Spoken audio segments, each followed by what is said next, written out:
here we are in Centralia, Pennsylvania. Just as a little bit of trivia, I was born just over the mountain that way a little bit.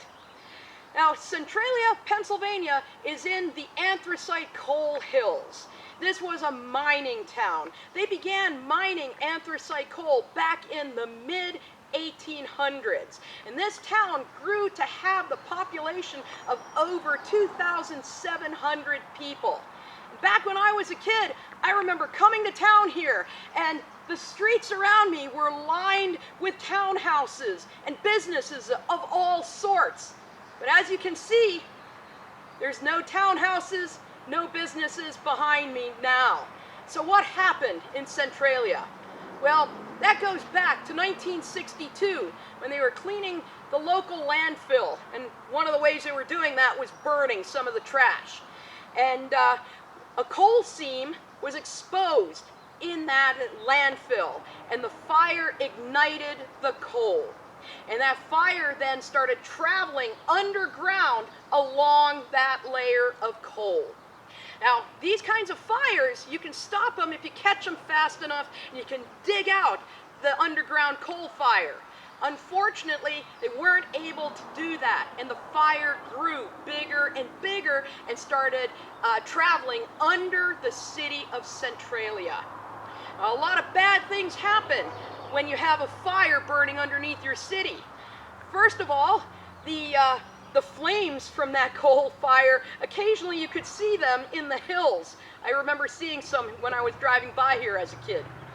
But also, when that fire is burning underground, gases are released, and carbon monoxide and carbon dioxide would build up in the basements of some of the homes around here.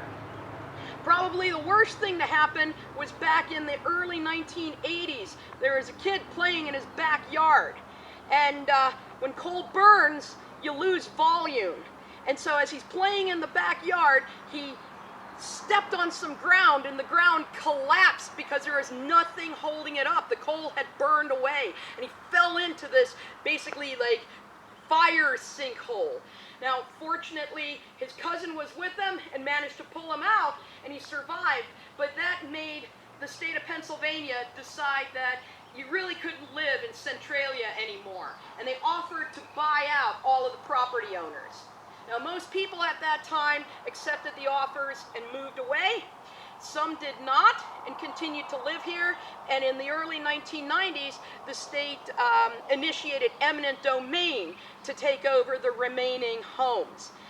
Again, some holdouts, some people wanted to stay here, and in fact, there's just one or two houses left today who did not want to leave here.